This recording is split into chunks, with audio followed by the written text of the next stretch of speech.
Okay. Um, First of all, Rosa covered quite a bit of what I was going to share today in the worship. So, in a way, there are not many surprises. Um, just before we start, I just want to let me just get my notes all set. Yeah. Okay. So, we've been looking at many Bible characters in the past weeks, and there are many characters in the Bible, some of whom we have seen in the past weeks. We can describe them as major characters, minor characters. Some are all over the place. Some just pop up in one or two places. Like, say, for example, if we are reading through, say, First Chronicles or those kind of genealogies, then suddenly there is something uh, that mentions about a particular character, perhaps only one thing, and they still teach us. We are inspired by that. Uh, the armor bearer of Jonathan, or he is a character, one of the minor characters I like, or Jephthah or Jabesh. Jabesh, I think there's only one verse mentioning Jabesh, but we learn a lot about prayer from him, and so on and so forth. So when Rob was asking me to share about a character today, at that time I was actually meditating about uh, what's the guy's name? Enoch. Sorry, Enoch. So I was prompted to share about Enoch. Now, there is very little about Enoch in the Bible. However, what is there is very significant, I felt. So because of that, I shared. I decided to. I told Rob, "Shall I share about it?" And he said, "Yeah, go for it." Typically, I like reading, the characters in the Bible, specifically, in books, or even sometimes studying them for myself, because they are very interesting. There are a lot of things. This character, as I said, there is probably only one thing I want to focus on, which is in terms of relationship with God. And the character, as I said, whom we are going to talk about today is Enoch. And what we know about him is that he is a person who's known for walking faithfully with God. So that is what we are going to see about him today. And yeah. So first, let's just see what information we have about Enoch in the Bible. Though he is actually seventh from Adam, in terms of, so he's one of the very, very early Bible characters. In a minute, we'll also see how, therefore, how it is amazing that some insights that he had.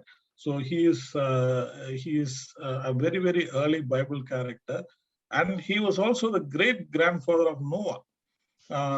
So Noah, again, such a significant character. So we probably would wonder if Noah had any influence on, so rather Enoch had any influence on Noah's life, because Noah was found to be righteous.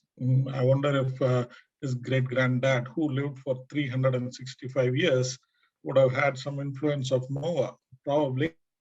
And there is yet another Enoch in the Bible, not to be confused with him, and he is the direct descendant of Cain.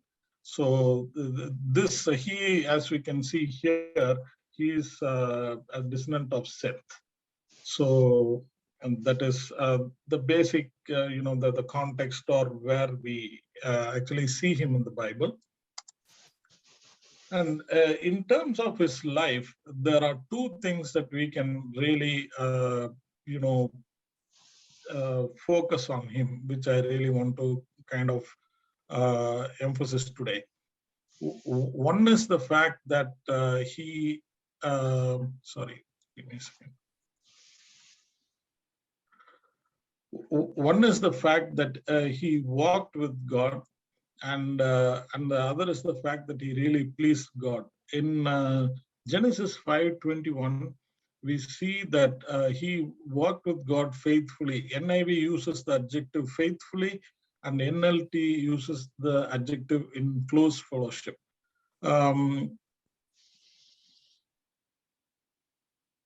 Well, on checking, we all know the meaning of being faithful, but as I was just checking into the various meanings that are ascribed to being faithful, it generally the agreement is that it is being loyal or reliable. So being loyal and reliable, I would even go to the extent of saying in unlikely or impossible circumstances. It is easy to be faithful in conducive situations, but sometimes it's not very easy to be faithful, to walk faithfully with God in situations that are not really conducive. It could be both ways. One is we could be having difficult situations, or we could be also be in a very good situations that we could forget God. I remember a person whose prayer in the Bible is that he doesn't have too much troubles or too much pleasures of life that he forgets God. So it could be either way. It could be a challenging, but in terms of him, he actually was faithful in his walk with God, in close fellowship with God. And mind you, he lived 365 years. So he had a very long time, in walking with God. We do not know what challenges he faced. Sometimes we face our own challenges in life, but it was the very fact that he lived for 365 years and he was found to be consistently having this fellowship is amazing. And also another thing that occurred to me was that he was just 2 generations before Noah, and during Noah's time the wickedness was so much that we all know about the floods and other things that happened. So one wonders if the situation was any different or how different it was during that time. In any case, he was found to be walking very faithfully, and in close fellowship with God. Like a long time ago, in fact, one of my old Sunday school teachers kind of explained it to me like this. Like, Enoch would walk with God, like he'll go spend some time with God and then come back. Then maybe next time he spends a little more time with God, and then then finally came to a point that he was spending all his time with God. So what was his reward for that? We'll just see it in the next slide. So that is the first thing that he was known for, that he walked with the God in close fellowship and he walked faithfully. Next thing that we also see about Enoch is that he pleased God. In Hebrew 11:5, Paul talks about he actually pleasing God. And Hebrew 11, we know, has got all those people of faith. That list, that huge list, like he is part of that list. And Paul is talking about him in the context of he being a man of faith. So to the point that it was, Paul says that by faith Enoch was taken from this life so that he did not experience death. He could not be found because God had taken him away. For before he was taken, he was commended as one who pleased God. So, which is what we're going to see in the next slide. For a life of walking faithfully to God, and for walking closely with God, I think that there were 2 rewards for him. One, of course, he was commended, like Paul says, to be commended by God is such an amazing thing. So that is something for us to be inspired about. And second thing is that he also had foreknowledge of God. This is what I mentioned a little earlier. In Jude 14, Jude seems to suggest that Enoch had the foreknowledge of even the second coming of Christ. So he is able to see so clearly. Now, when we walk with God, when we talk to God, we tend to know we can have such a close relationship that God reveals so many things. Like that is what that seems to have happened in his case also. I mean, we can think of many, friends. Even today, Rosa was mentioning about the difference between acquaintance and friendship. We tend to have that kind of friendship, with God as called I think Moses as his friend in the Bible. So it is possible to have that kind of a deep knowledge when we have fellowship with God. And I think this is a prophetic thing that he seems to have had at such an early age. It's not about even the first coming of Christ, because he even had knowledge about the second coming of Christ, going by what Jude 14 says. And second thing is, this is even another amazing thing. Genesis 5:24 suggests that he did not taste it. It doesn't suggest, it clearly states that he did not taste death. Like he being the only other person other than Elijah, whom we know did not taste death. So as I was quoting my very imaginative Sunday school teacher, he seems to spending a little bit of time today, little more time tomorrow, to the point that he was spending all the time with God, that there was no time for him to actually spend in this world. He just went with God. Probably God just said, come with me. We don't know what happened there, but it's such a nice thing to actually look at it like that. So that kind of relationship is actually available to us. He had such a great relationship with God.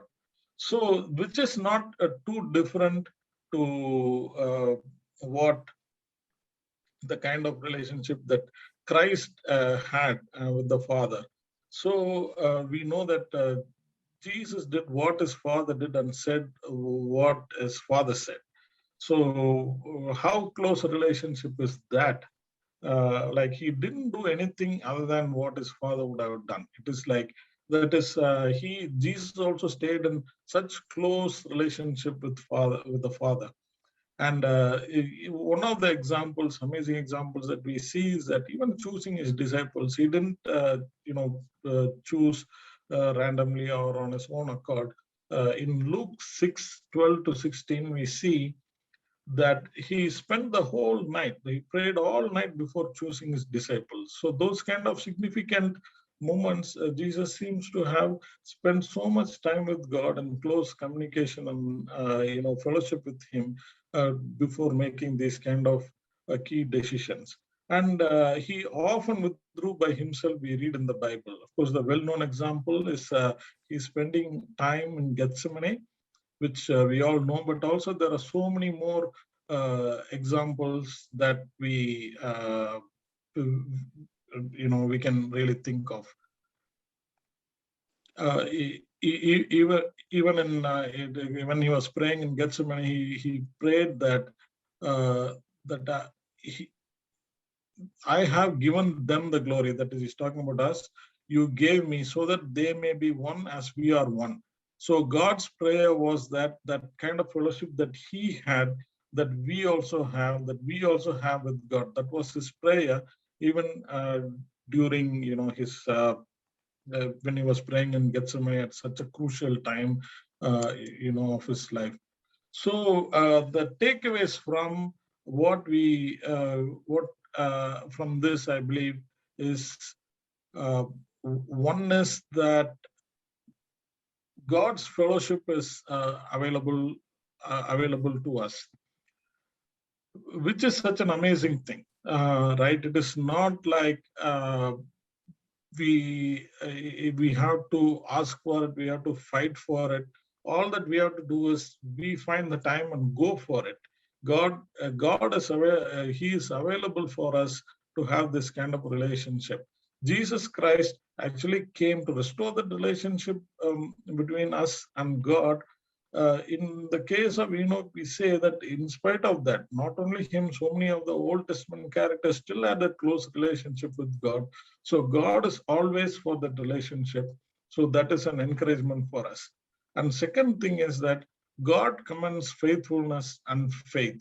There is an interesting verse in the Bible that Isaiah 26:3 says, "You will keep in perfect peace those whose minds are steadfast." I mean, I'm substituting it for faithfulness here because they trust in you. So trusting in God, being full of faith and being full of faithfulness is something that God commends. So we can actually come to that point, as I'm going to slightly attempt to explain it in the next slide. So, and third thing is also that when we walk with God, we can help us see the supernatural. God reveals His heart. God reveals His plans when we spend close time with God. And as I was saying, He being only seventh from Adam, He had a vision that was far, far into the future, even about the second coming of Christ. He had that kind of a deep understanding. I'm sure he had knowledge of so much more also. So this is what I also feel is that walking with God help us to see no supernatural. So if we want to operate in the supernatural, if we want to see miraculous things happening, I believe the more time we spend with God, the more deep fellowship we spend with God. I mean, it's going to happen soon. I mean, there's nothing new here, but I'm just, kind of stating the obvious. Nevertheless. Okay. Just before that, I just want to, in terms of the supernatural, there is just one little story I want to say, because Rob also encouraged me to say that.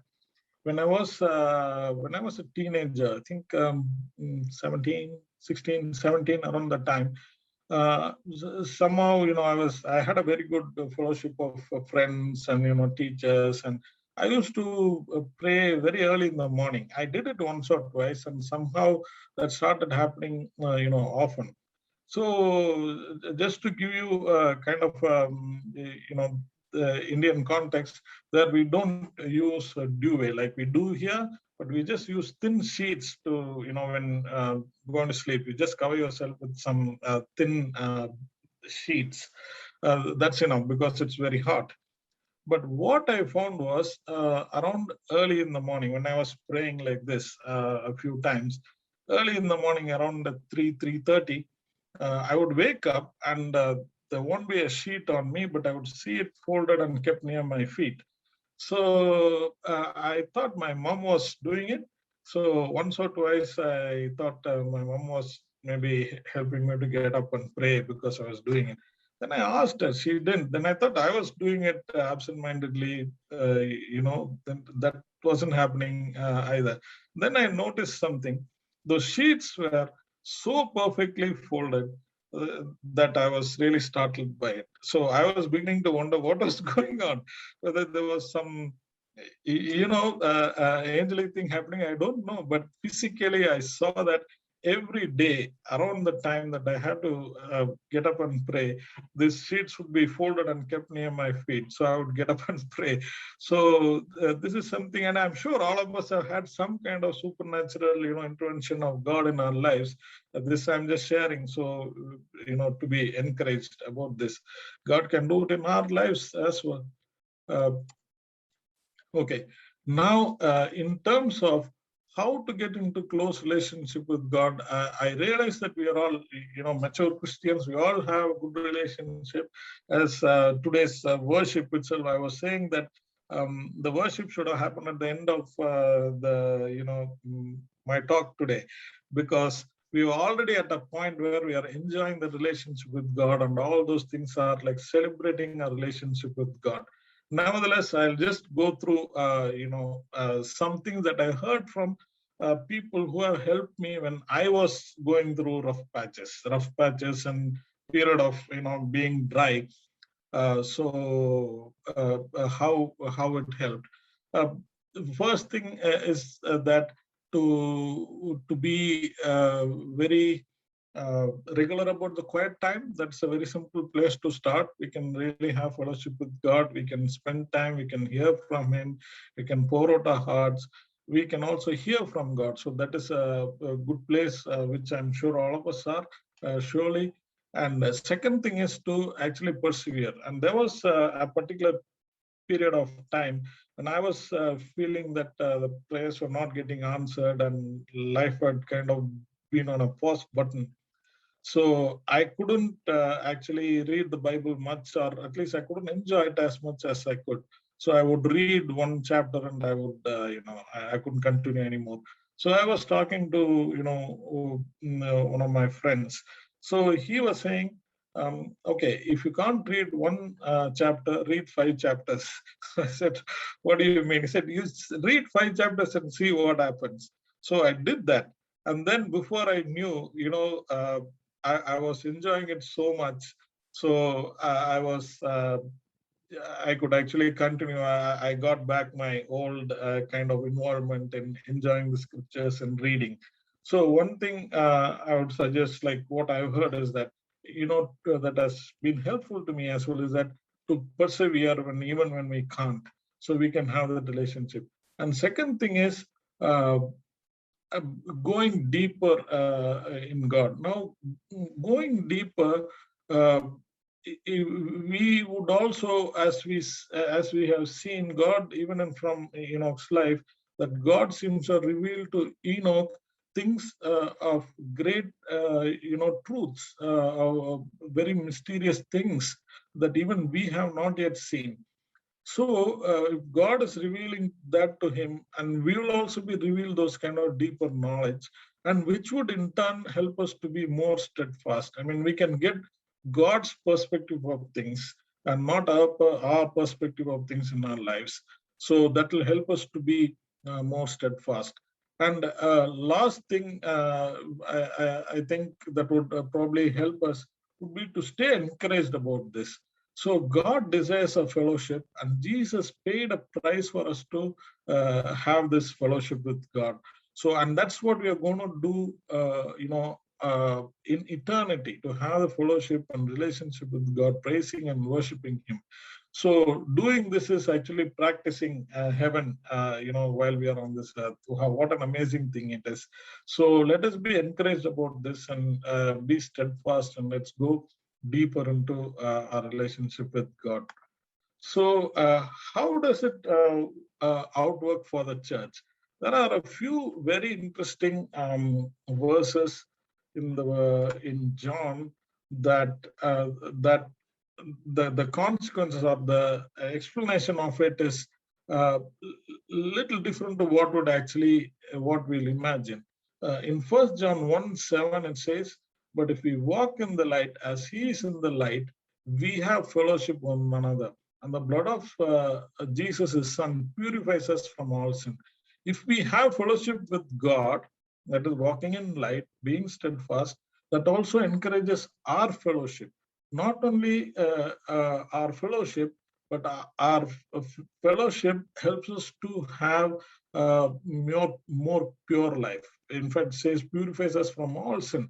So for us to have a steady relationship with God, to live a life that is pleasing to God, it is kind of a good cycle to be in. So where we walk with God, and then we have fellowship with others, and we have a life that is pleasing to God. So that seems to be how it outworks in the church. And another verse that I'd like to quote is that John 15:4, "If man remains in me and I in him, he will bear much fruit." So we want people to come to know Christ. We want to do our evangelism work. We are planning to run Alpha course and all that. Now, how can we be more fruitful? Again, the secret seems to be this: the man remains in me and I in him. So again, walking with God would help us to be fruitful as well, fruitful in our lives. So as if we want to be an evangelical church, we want to be a church that really witnesses to people around us, then this is again the secret here. And the last verse I want to quote on this, on this theme is that John 17:23. I in them and you in me, that they may be perfectly united, so the world may know that you sent me and have loved one and have loved them just as you have loved me. Now, this is I would say this is like the easy way to witness as well. If we want to witness about Christ to the world, they would see our unity, that is coming from our fellowship with God, is an automatic witness. Sometimes we struggle to witness, or it is difficult to witness, but this seems to be an automatic witnessing. So it all starts in our fellowship with God. So automatically we'll be able to witness. So how easy is that?